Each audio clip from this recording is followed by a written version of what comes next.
কিন্তু যদি রাজি হয়ে যায় তাহলে? হুমা, তাহলে আবার আসছে কেন এর মধ্যে? তাহলে তো ঢাক ঢোল বাজিয়ে আমার দেওরের মানে আমার ভাইটার আমি বিয়ে দেব। আর আমাদের বাড়ি, আমাদের বাড়ির কথা একবার ভেবে দেখলে না তুমি? দেখো পিসিমণি হয়তো আমার উপর খুব রাগারাগি করবে।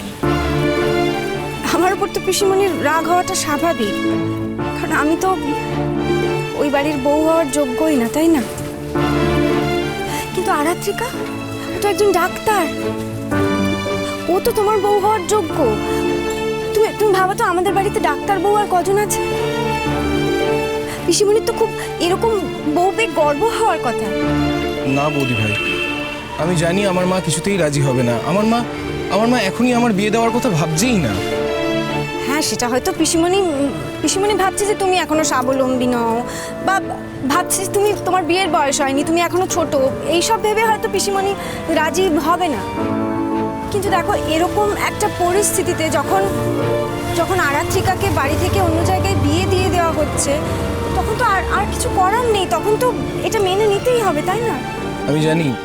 আমি জানি মা মানবে না, বাড়ির কেউ মানবে না, একমাত্র কুট্টি মেনে নেবে। কিন্তু কুট্টির কথা কে শুনে বলো তো? একসাথে এতগুলো সমস্যার সমাধান করা যায় না। তুমি আগে নিজে ঠিক করো তো কোন সমস্যাটা সমাধান করবে। তুমি আমার উপর রাগ করছো বৌদি ভাই? হ্যাঁ, তা রাগ করবো না। এই তুমি বলছো যে তুমি আরাত্রিকাকে ছাড়া থাকতে পারবে না, এটাও বলছো যে আরাত্রিকা তোমার সাথে বিয়ে না হলে ওনাকে সুইসাইড করবে। তারপরে তুমি এসব কথা কি করে বলছো? যদি এরকমই হয় যে মেয়েটা তোমাকে ছাড়া নিজেকে শেষ করে দেয়, তাহলে তোমার উচিত না তাকে বাঁচানোর চেষ্টা করা সবচেয়ে আগে? আর আরাত্রিকার বাবাকে যদি তুমি রাজি করাতে না পারো? তাহলে আমার মনে হয় ওর বাবার অমতেই তোমার আরাত্রিকাকে বিয়ে করা উচিত। কিন্তু কি করে? আমি তোমাকে কথা দিচ্ছি অত্রি, তোমাদের বিয়েতে যদি কেউ তোমাদের পাশে না থাকে, আমি থাকবো তোমাদের পাশে। আমি দাঁড়িয়ে থেকে তোমাদের বিয়ে দেব। আর ততদিনে হয়তো তোমার দাদা ভাইয়ের আমার উপর রাগও কমে যাবে, তোমার দাদা ভাইও আমার পাশে থাকবে। থাকবে না বৌদি ভাই, আমি জানি দাদা ভাই থাকবে না। থাকবে অত্রি। আমি জানি না তোমার দাদা ভাইয়ের উপর তোমার কতটা ভরসা আছে, কিন্তু আমি নিশ্চিত আমি তোমার দাদা ভাইয়ের পরিবারের জন্য যদি কোনো ভালো কাজ করি, তাহলে তোমার দাদা ভাইকে আমার পাশে পাবোই। বৌদি ভাই, একটা কথা বলবো? অনেক দিন ধরে জিজ্ঞেস করব ভাবছি, কিন্তু সাহস হচ্ছে না। তুমি আমাকে এমন কি কথা জিজ্ঞেস করবে যার জন্য আবার এত সাহস দরকার? বলো। তুমি দাদা ভাইকে সত্যি খুব ভালোবাসো, তাই না? তোমার দাদা ভাইকে ভালোবাসাটা আমার কাছে কেমন বলো তো? আমি যেমন নিঃশ্বাস নেবার জন্য যেমন আমাকে আলাদা করে সচেতন থাকতে হয় না, তোমার দাদা ভাইকে ভালোবাসাটাও আমার কাছে তেমনই, নিঃশ্বাস নেওয়ার মতো। এটা নিয়ে তো আমার আলাদা করে কিছু বলার নেই গো। বলার আছে বৌদি ভাই। দাদা ভাইকে বুঝতে হবে তুমি ওকে কতটা ভালোবাসো। যে ভালোবাসা অন্য কাউকে বুঝিয়ে দিতে হয়, সেই ভালোবাসা দূরেই থাক অত্রি।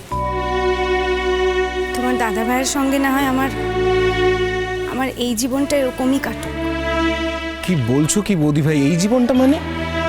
আমি খুব গাঁইয়া অত্রি, লেখাপড়াও বেশি শিখিনি, অশিক্ষিতই বলতে পারো। তা কি যা তা বলছো বলো তো তুমি? যা সত্যি তাই বলছি।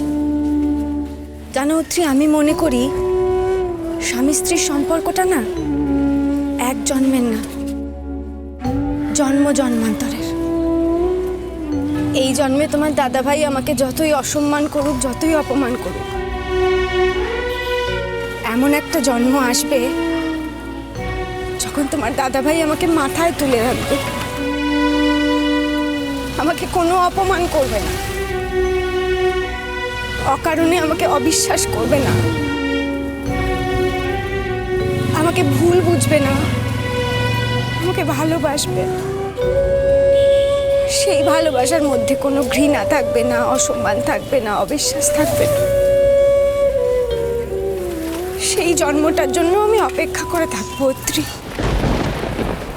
ওই মানুষটাকে দেখার পর আমার যার অন্য কোনো মানুষে মন ভরবে না গো। তাই জন্ম জন্মান্তর ধরে তোমার দাদাভাইকেই আমি স্বামী হিসেবে চাই। তোমার দাদাভাই যদি আমাকে ভালোবেসে কাছে টেনে নেয়, তাও তোমার দাদাভাইকেই আমার চাই। আরো যদি ঘৃণা করে আমাকে দূরে সরিয়ে দেয়, তাহলেও তোমার দাদাভাইকেই আমার চাই। উফ বাবা অত্রি, এবার কি দয়া করে গাড়িতে উঠবে নাকি আমি চলে যাব বলো তো? সরি বৌদি ভাই, বুঝতে পারছি তোমার দেরি হয়ে যাচ্ছে, তোমাকে আবার ফিরতেও হবে। এসো, ওঠো ওঠো, এসো। চলো চলো চলো।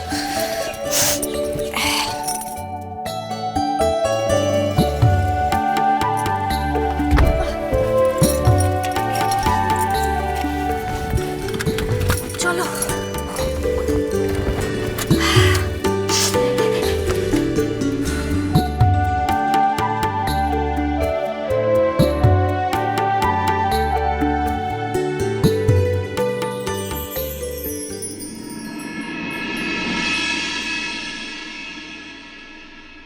সমুদ্র, এনে কফি।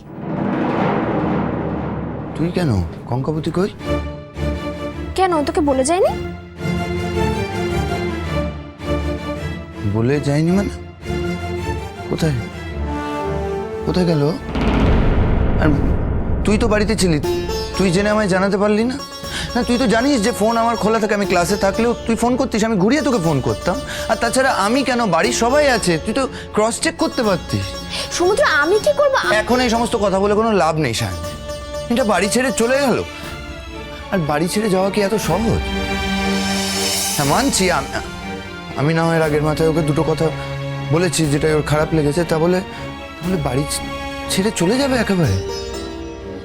সমুদ্র, কঙ্কাবতী বাড়ি ছেড়ে চলে যাবা, তুই এরকম পাগলামো করছিস কেন? আমি কি একবারও বলেছি ও একেবারে চলে গেছে বাড়ি ছেড়ে? ও ও কোথায় গেছে রে? দোকানে গেছে, অ্যাটলিস্ট আমাকে তো তাই বলেছে। তো প্রথমে সেটা বললেই হয়, দোকানে গেছে। আমি ভাবছি সত্যি বোধহয় বাড়ি ছেড়ে চলে গেল। কি যে বলিস না তুই! কঙ্কাবতী বাড়ি ছেড়ে চলে যাওয়া নিয়ে তুই এতটা ব্যাকুল হয়ে গেলি? তুই না খুব স্ট্রেঞ্জ কথাবার্তা বলছিস শায়ন। আরে কঙ্কাবতী আমার স্ত্রী, আমাদের মধ্যে অশান্তি, ঝামেলা, মনোমালিন্য হতেই পারে, কিন্তু আমি তোকে ভালোবাসি বল, আর সেটাই তো সবচেয়ে বড় কথা। এবার যাকে ভালোবাসি তাকে বাড়িতে খুঁজে পাচ্ছি না, সে কোথাও চলে গেছে না বলে ব্যস্ত হব না? মাঝে মধ্যে এত ইনসেন্সিবল কথা বলিস না তুই। কাল রাতেও তো তোদের মধ্যে একটা প্রবলেম চলছিল। হ্যাঁ, সে চলছিল, সে আমাদের মধ্যে প্রবলেম এরকম চলে প্রায়। আসলে আমাদের কেমিস্ট্রিটাই ওরকম, জানিস তো, এক একটা সম্পর্কের তো এক এক রকম কেমিস্ট্রি হয়। তা আমাদেরটা ওই অম্ল মধুর টাইপস আর কি, ওই ঝগড়া লেগেই থাকে। আর তোকে বললে তুই বিশ্বাস করবি না যে যত ঝগড়া হয় না তত তত বেশি করে আমি ওর টান অনুভব করি। খুব ইন্টারেস্টিং ব্যাপার। সমুদ্র, কঙ্কাবতীর ক্যালেসনেসের জন্য তোদের যাওয়াটা আটকে গেল। এই এই হানিমুনে যাওয়া নিয়ে মানুষের কত স্বপ্ন থাকে, তোরও ছিল। কঙ্কাবতী এমন জায়গায় জিনিসগুলো রাখলো যে খুঁজেই পেল না। আমি এবার ভাবলাম, জানিস যে আজ তোদের ঘরটা একবার দেখি, খুঁজে যদি কোথাও পড়ে গিয়ে থাকে, যদি পাওয়া যায় জিনিসগুলো। না, আসলে তুই বাড়িতে না থাকলে তো ও অত্রির সঙ্গে ব্যস্ত থাকে। ওদের মধ্যে তো একটা ভালো সম্পর্ক রয়েছে, ভাব রয়েছে দুজনের। ও তো এর গুরুত্বটাই বুঝতে পারছে না। এই যে তোর ভোটার আইডি কার্ডটা হারিয়ে গেল, পাসপোর্টটা হারিয়ে গেল, এগুলো আবার নতুন করে তৈরি করতে যে কতটা ঝঞ্ঝাট, সেটা কি ও জানে? এই কি বললি তুই? আমি যখন বাড়িতে থাকি না তখন ও অত্রিকে নিয়ে ব্যস্ত থাকে? মানে অত্রির কি কাজকর্ম নেই? মানে হসপিটাল যাচ্ছে না?